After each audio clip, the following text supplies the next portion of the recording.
Christ Corner. Today I have a very special guest, like I had mentioned earlier. I have Rob. Rob is going to guide us through his trials and tribulations and why he decided to follow the Lord Jesus Christ. Robbie, welcome. Welcome, everybody. Usually, Rob is behind the scenes. Today, he's in front of the camera. So, let's start your journey. Let's tell everybody where in Fiji you're from. So, I was born in Fiji. My dad was from a place called Nusori. Specifically, I believe it's called...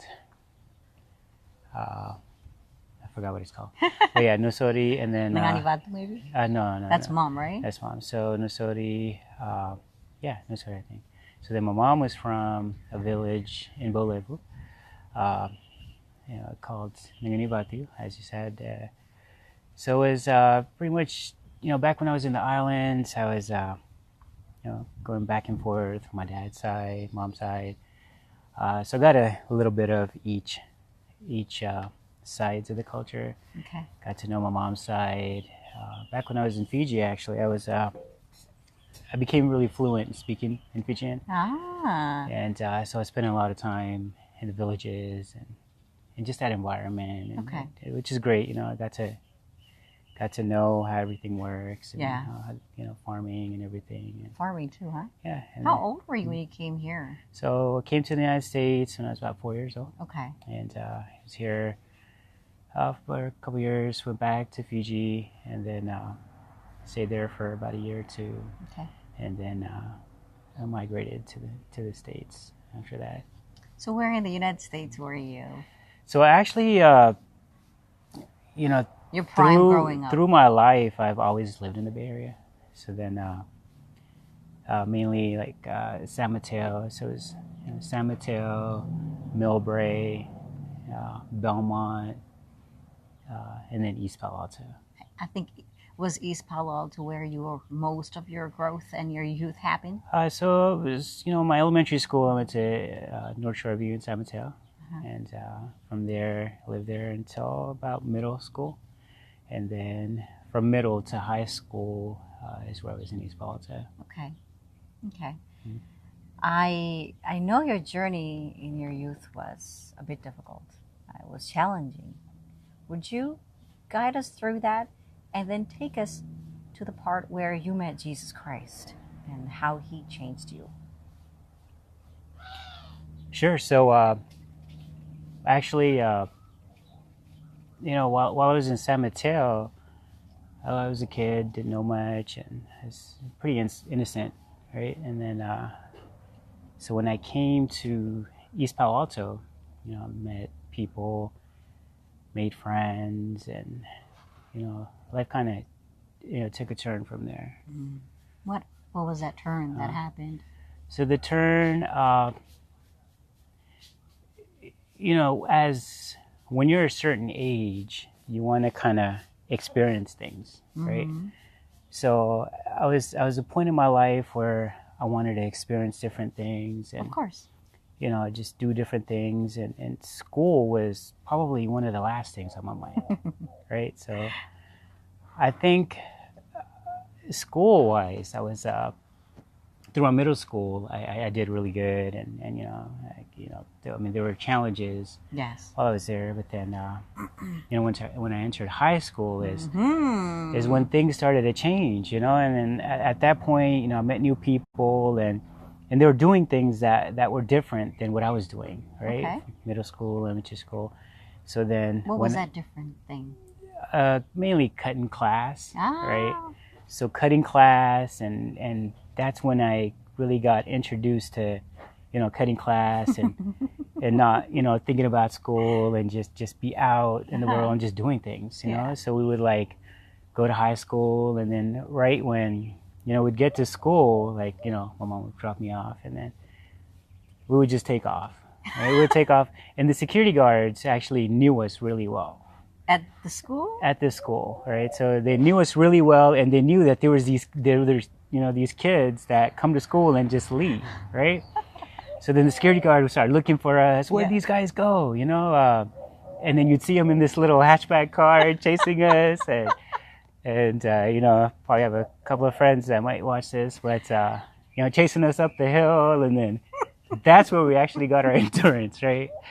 So then, so that was your exercise endurance right there. That was my exercise endurance, and then, you know, I think what they started doing is taking pictures of us. Oh. So you can see us like hopping gates, and you know, there was a Safeway, and you know, this was like back at Carlmont High School in Belmont. So then, you know, we'd be at Safeway, and then after a while they caught on to that. So then that's where they would come and look for us and stuff, and they would go and cut.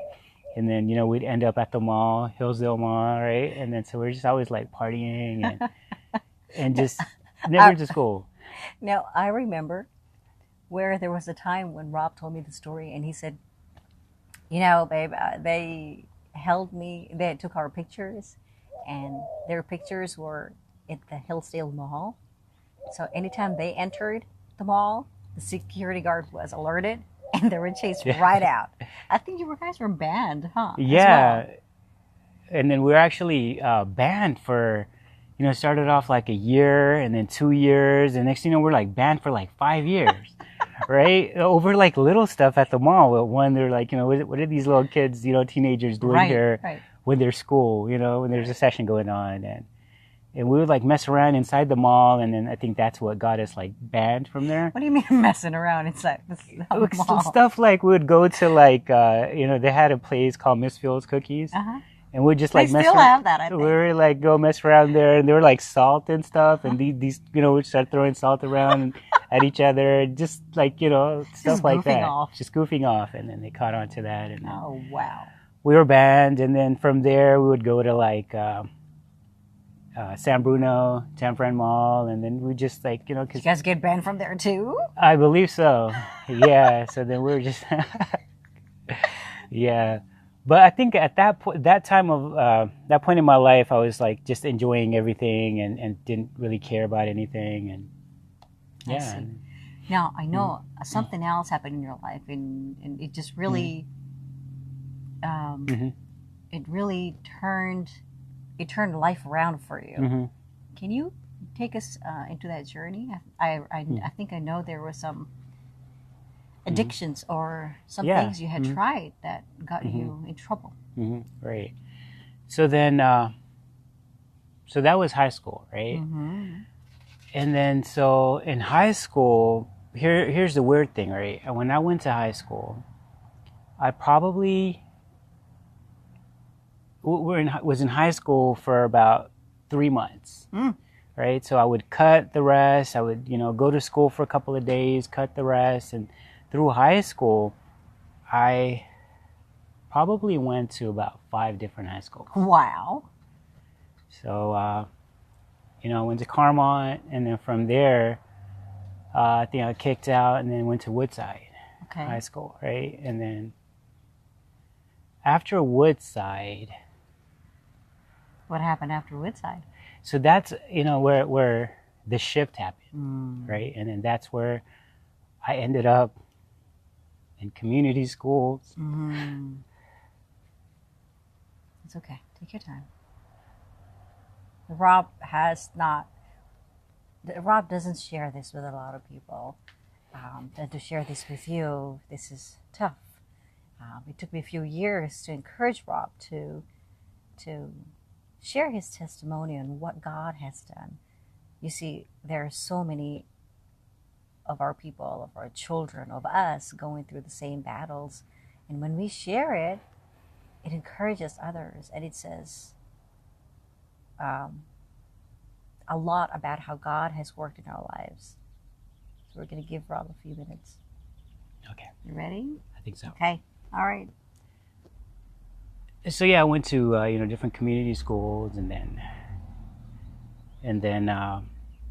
I met these other guys, right, in East Palo Alto, and then that's when I got involved in, like, you know, drugs like weed and stuff like that, right? And then next thing you know, I'm in like juvenile hall. I'm gonna take you back. Sure. Which drugs did you try? So, man, drugs that I tried, marijuana, cocaine, methamphetamines, like meth, and then ecstasy, shrooms, acid. Yeah. So one of the good things is I didn't get into like injections, right? Where you inject like heroin and stuff like that. So those are the things I didn't, experiment with. Right. But then, so I met friends that were doing these things, and then, just tell me how cool and everything is, right? And then you can see smoking as well, right? Smoking, and then you can see this adrenaline rush in them, and when they're smoking weed, you can see how high they would get, and slowly I started trying it, and the next thing you know, I got into that stuff, right? So then I'd be in and out of juvenile hall, and then so then as time went by, I was no longer in high school, so then from there I was like home all the time, right? So I was home all the time, and I had these kids in my neighborhood where, we would just, they would come by, we'd get in bikes, and then through the whole time, like every day, our routine was to smoke like 8 to 10 blunts a day. Wow. So it was kind of like Friday, right? Craig. Right.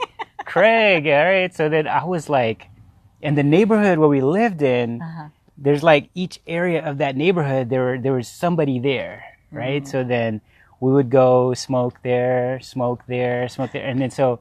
and then we would have people that would drink. So then, you'd go to people that were, drinking. So and then, we'd get high here, we'd get drunk there. High, drunk, and then as time went by, it went from those to something deeper.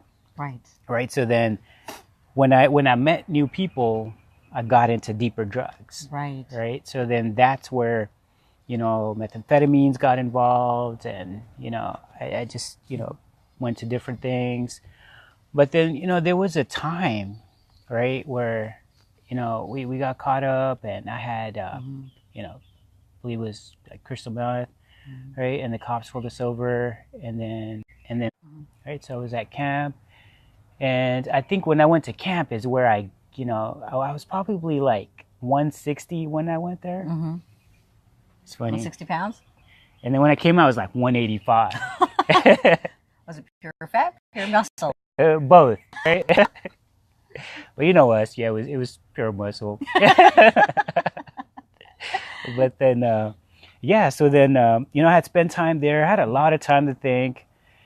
And I think one of the things that was really challenging while I was at camp is when I would get visitations from a mom. Yeah. Oh, yeah. Yeah, my sister.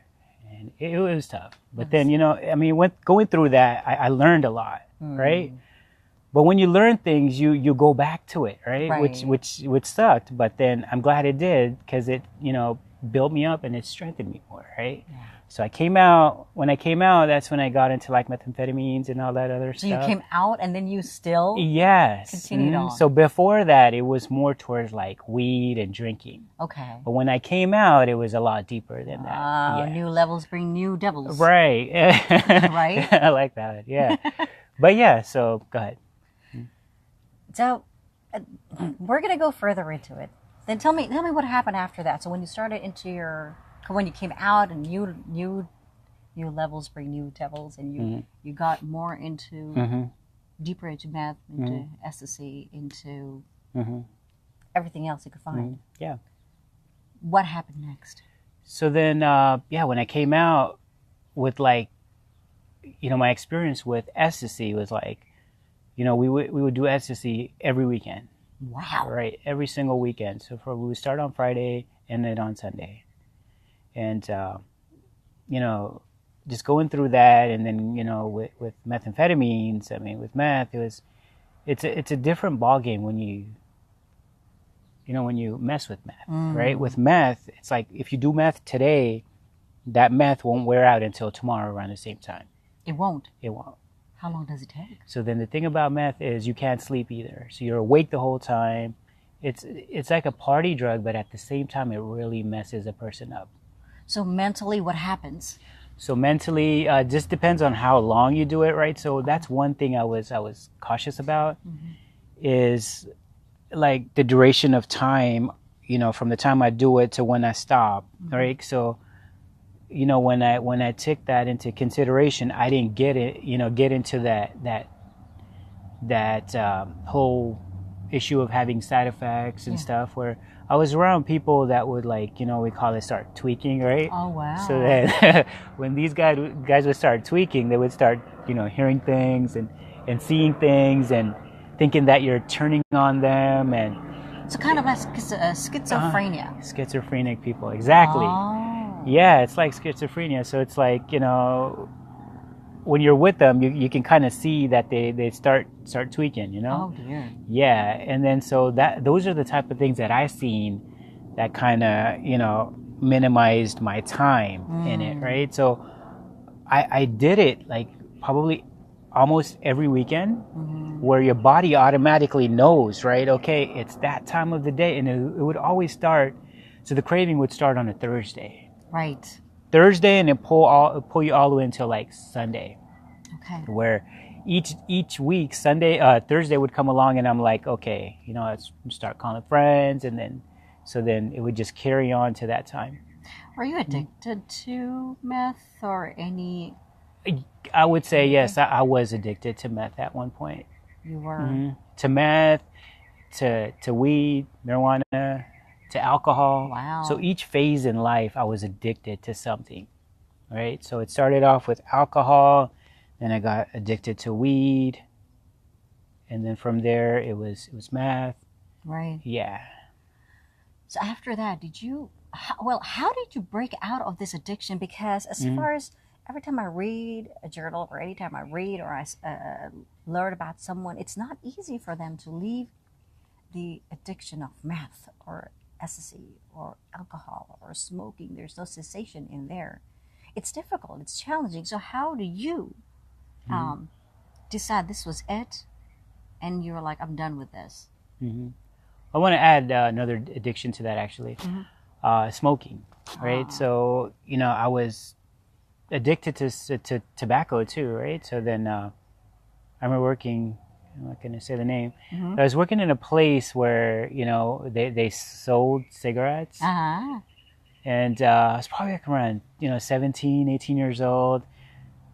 One thing I remember is I'd carry a Newport in one pocket and then Marlboro Reds on the other pocket, which was so just depending on the craving I would have at the time, I would smoke it. Yeah. And then I had friends who would smoke Newport, and I had friends who would smoke Marlboro. What's the difference between? Because I don't know about them, so tell me the difference. Sure, it's mainly the menthol, right? Menthol. So Newport was menthol, and Marlboro Reds was non-menthol, and Newport was actually stronger than the Marlboro Reds. That's what it is. Yeah. Newport was stronger than the Marlboro. Yes. I remember Dad used to drink smoke a lot of Marlboro. It was really? a gold color one, right? Oh, okay. Yeah, ours was red. Red. Yeah. I think that was Pall Mall. Man, Ajay did a lot of Pall Mall. Oh, okay. Yeah, because now, I mean, not now, but how you can tell the difference is the packet. I see. Usually the menthol packets are green. I see. So like if you want a Marlboro menthol, then it's like a green packet. Okay. Yeah. So then, go ahead. So how did you get out of that addiction, or how did you break that addiction? Okay, so what it was just through my time, I started realizing how much time I was wasting with doing nothing, right? And then I think one of the biggest changers for me was my mom, was not that. And,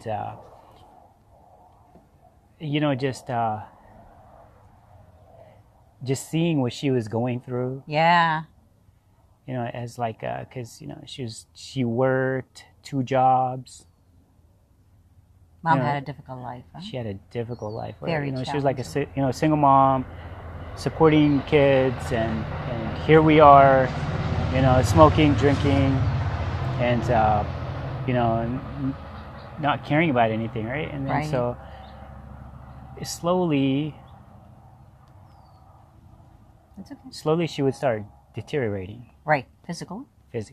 And emotionally, she started draining? Draining out. You right? could see it, right? Yeah, I wouldn't say deteriorating. I would just say, Draining, kind of slowing, slowly going downhill, where she would have issues with her walking, and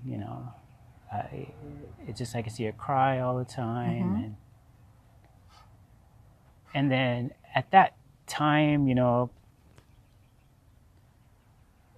I knew there was something else. Yeah, it had to be better than this. Had to be better than this. But so through the time I was going through all the stuff I was going through, right? While I was going through all that stuff, I had I can sense a demonic influence where, I would go to bed at night and then, I would have these dreams, these crazy dreams, right? Right. And all of a sudden, I would wake up and these dreams would just feel real, where I'm like being pulled, pushed down, and we come to a point where you feel paralyzed, but your eyes are still open. And if I'm laying, so one of the things that I really like to do while I was sleeping is sleep on my stomach, right, on my chest, and then I would feel like in my dream, right, literally demons just like come and just bam, get on top of me. Oh, pouncing on you. Yep, from the back, where I'm like, I can feel a sense, right? And then at that point, when you try to move, you can't. So they're holding you down. Holding me down, right? And then I remember one time, I can feel. So I was laying, right? I was sleeping actually, and then you got the headboard, so I'm sleeping that way, and then all of a sudden, I feel, myself going from like the bed to the floor, bam. And then so I felt myself, because my head was here, and I felt like I got picked up and dropped on the floor. Whoa. On the floor, like just by my foot. And then while I'm falling is where I woke up, right? So right when I'm falling, bam, it's like right when I open my eyes, I'm like landing on the floor. So you're physically on the floor. Physically on the floor. And you're dreaming this, but you're physically on the floor. Yes. Wow, that's amazing. Yeah, so then, when that happened, I was like, dude, this stuff is like real. Then you knew addiction was the enemy, huh? I was like, you know what? First you're in a dream and you're having this, but when it becomes reality, you're like, something is really going on. Right. Right? And then so from there, I realized that there was something going on, right? And then each time I would do something, there'd be a roadblock, right? If I'm trying to find a job, roadblock. Relationship, roadblock. And, relationship with the family, roadblock. There's always something going on. I'm like, you know what? Something is not right. What's going on, right? Right. So then slowly I started reading the word, right? My excuse for reading the word, right? Why I wouldn't read the word is the genealogies, right? Even when I was like locked up, right? Even when I was locked up, I would like open the Bible and hear the genealogies. I'm like, how long is this thing going to carry on, right? Where, this person was the son of this person, this one. I'm like, is this did like you the not whole realize? Bible? Did you not realize that you didn't have to go through Genesis or Leviticus? You could just open the book from the Gospels, because it's a lot easier to start from there. Yeah, and see, that's one thing I didn't realize, right? Yeah. Because one, I wasn't really paying attention on going. When I was at church, I wouldn't pay attention. I would go there probably once in every 3-4 months, and so there wasn't really anybody that I was learning from. Right. So then, I always thought, if you want to know the Bible, you got to start from the beginning to the end, right? So I always start with the beginning, and I would just end it there. With the genealogies. And then anybody who would ask me, well, why don't you read the Bible? Oh man, because there's like so many people that know people that I don't have time to read all of that, And it's like, and so that was my excuse. Okay. Right. Okay. And then slowly I started looking into it, started listening to pastors, on the radio. And then, I was like, you know what, maybe I do need to go to the Gospels, right? At that time, I didn't know what the Gospels were, right? I knew who, like Paul. I think I was just not even Paul, but like John and Matthew were the only two people I really knew, right? Didn't know, but knew that the Gospels existed. And then slowly I would start reading the Gospel, and then that's how I with my life transformation, came. Right. It was a process, but eventually I was getting somewhere. That's wonderful. And then that was how you broke your addiction? That's how I broke my addiction. Oh, and then so, I did a lot in my juvenile days, and then it kind of carried on to my adult life too, right? So, first couple of years after I turned 18, I ended up in county jail. County jail. And then I remember one time I went to 5 different counties before getting released. Wow. Yeah, it was. Sorry, am I spitting on you? No. But 5 different counties before I got released, right? So I started off at one, and then they sent me to a camp. I came from the camp to an old, because in Redwood City there's like the McGuire and the old McGuire, and then they had a camp, right? I see. So I went from McGuire to camp to old McGuire and then this is like weird thing is it's always around the holiday, right? Oh. So it's like Thanksgiving, Christmas you miss time, out. right? And then so come Thanksgiving, I'm like, okay, I'm gonna have turkey, go home and eat, getting released. And then next thing you know, oh, sorry, you have a warrant in Santa Clara. Oh man. Yeah, so many warrants, right, for and then so I ended up in Santa Clara, main jail, and then from there, Ellenwood. You were busy. And then finally getting released. And then so I remember one day telling Nanda, my mom, that save the turkey, freeze it. I'm gonna come and eat it when I get released. So she saved the turkey, and then I remember come eating it. It's just the best thing. Wow. So addicted, addicted to meth, addicted to ecstasy, addicted to weed, addicted to alcohol, addicted to tobacco. But God delivered him. It's only God who can do it. God knows how to work. If you're in that addiction, Robbie, what do you have? What advice actually can you give to those who are deep into addiction and feel like they cannot, for the life of themselves, cannot come out of it? What advice do you have for them? So my main advice is, you got to remember there's only one life, right? So with that one life, you got to decide what you want to do, right? Because you got to remember one thing. If you get into this addiction, if you're, whatever addiction you're in,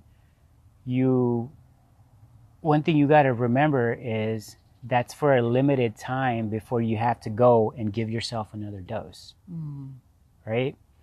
And then so is it really worth, alcohol, for instance, right? If you're getting drunk, right, and if you're getting drunk for an hour, 2 hours, and then you're drunk for 4 or 5 hours, right?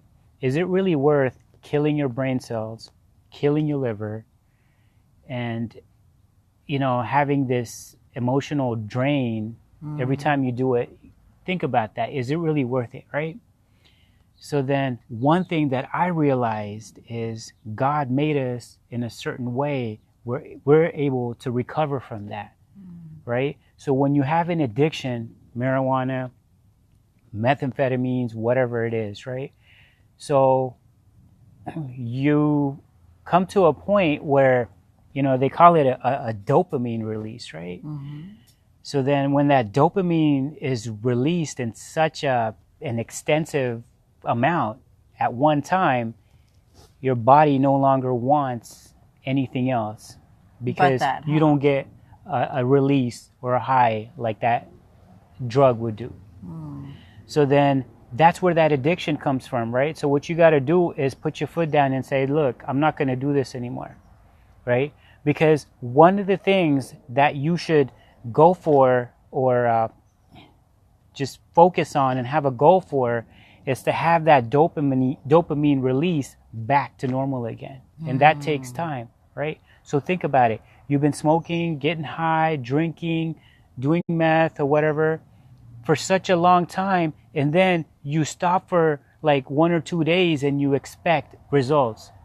You can't have something that you've been doing for so many years and expect results in such a limited time and then go back to it, right? So what you got to do is stick to it. You got to stick to it and let your body recover itself. Let your mind and your brain recover, right?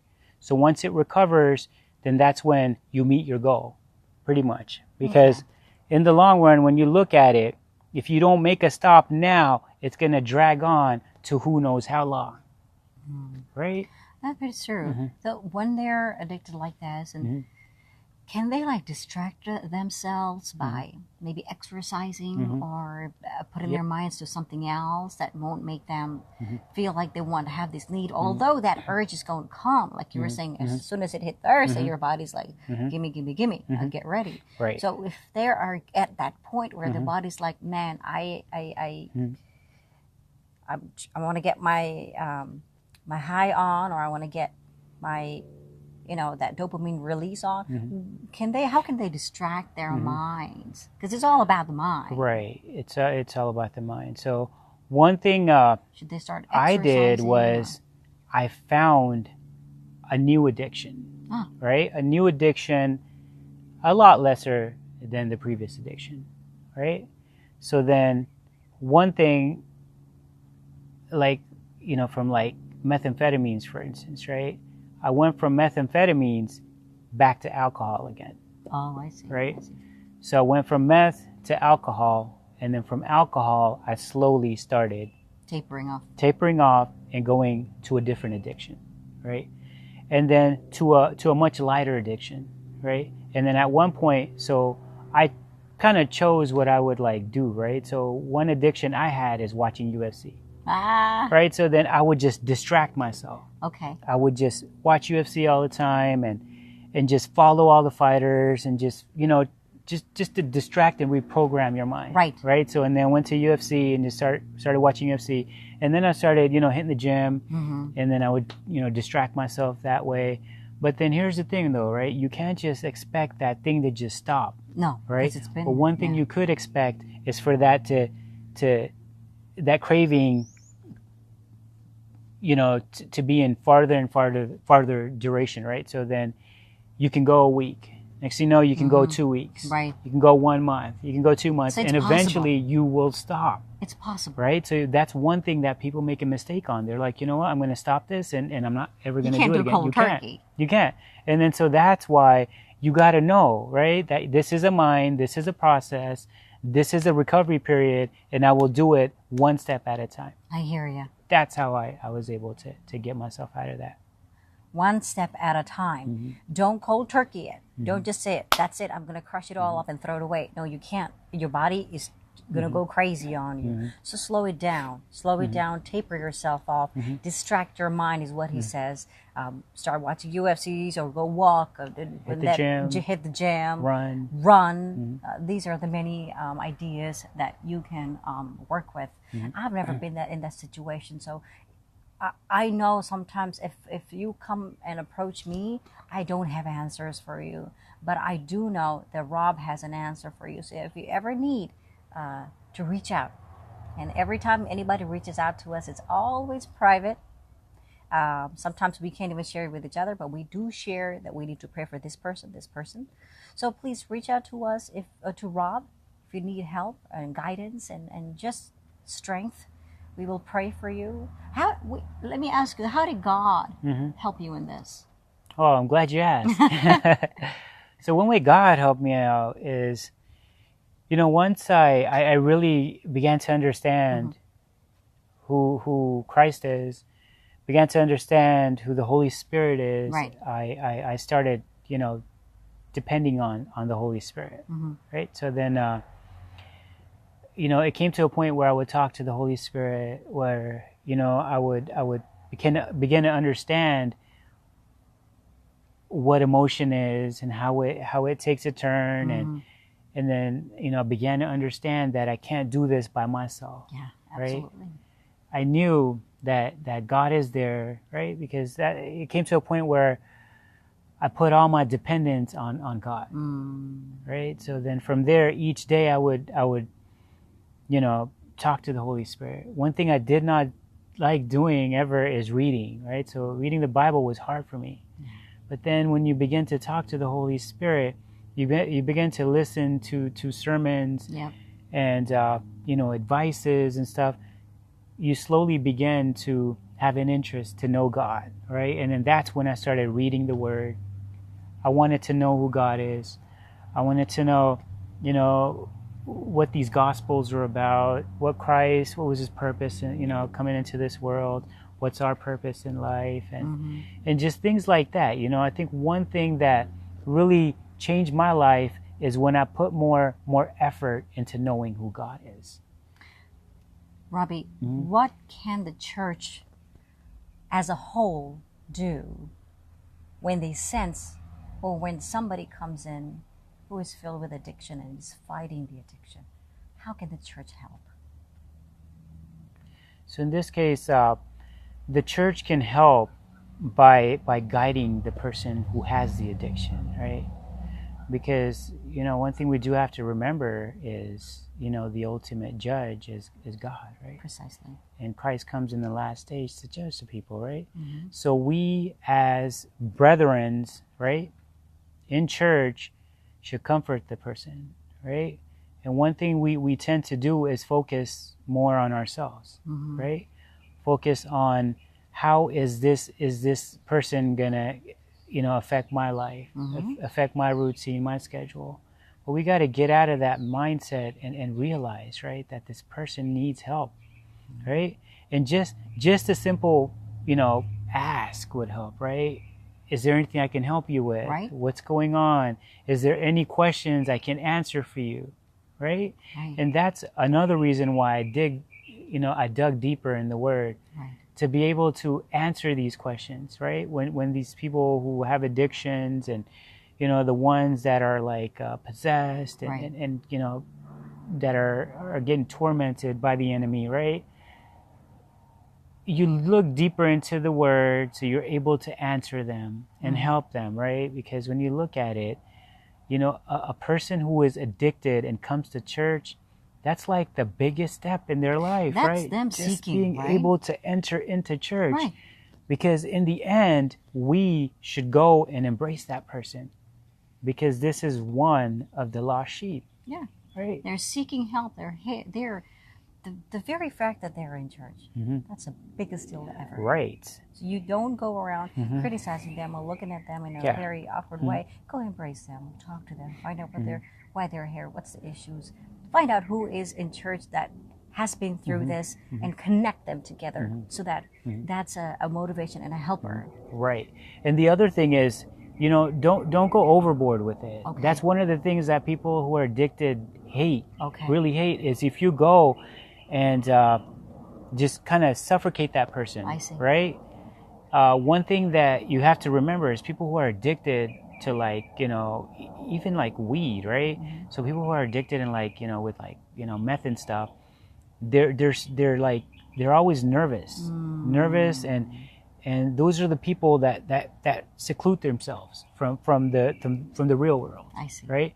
So then them making that first attempt to come into the church is a great step, right? So at that point, just give that person space, but at the same time know that let them know that there is a God that will help them get through this addiction. Absolutely. So that's one advice I would give, is don't go overboard in trying to change the person, trying to save the person. Just be there for that person as a counselor in Christ. Right. Is there anything else you'd like to share with the people and that is on your heart that God may have put in? No, just one thing I would like to share is to let everybody know that the time is close, right? Get your houses in order, because we're in the last days, right? Things are happening in the world, and my request to everybody is pray.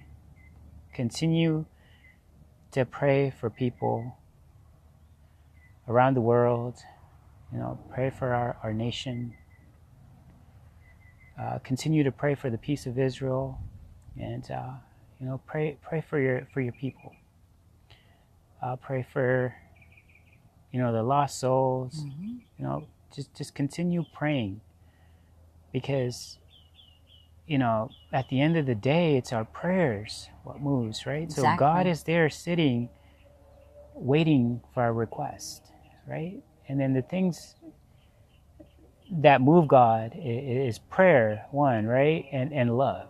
Right? So just love your people, pray for them, and just continue to focus on the word, and whatever happens, know that God is with you guys. Amen. Thank you, Rob. Those were beautiful words, and you finally shared your testimony. And so one of the reasons why it was so hard for me to share my testimony is I get very emotional. I know. When I think back in the life I was. I hear you. Right. So then I'm glad I was able to get through this, and there's a lot more that we didn't have time to share. So I mean, if you ever have questions for me, feel free. Yep. Because through life there's a lot that I've been through, and I know that there's a purpose for that, right? I know there's somebody out there that I probably have a message for. So if you ever feel the need to ask, feel free to ask. Yeah. All right, you heard that. Going from chemical dependency to heavenly dependency. That was the message for today. Only God, only Jesus Christ was able to turn this man around. And I am telling you, he's such a mellow, peaceful person. And I used to be not so mellow and not so peaceful. For those of you who know me back home in Fiji, I was just all over the place and very hyper. But now, God brings people together, and now I have that understanding of what I have the understanding of what Rob has understanding of. So I want to thank you guys for joining us today. Remember, God is the only one who can turn our addictions around. Reach out to Rob if you need help. If you are someone that is in this boat and needs that touch and needs the guidance, reach out to us. We will pray for you. God bless you, and we love you. And thank you for joining us. Until next time.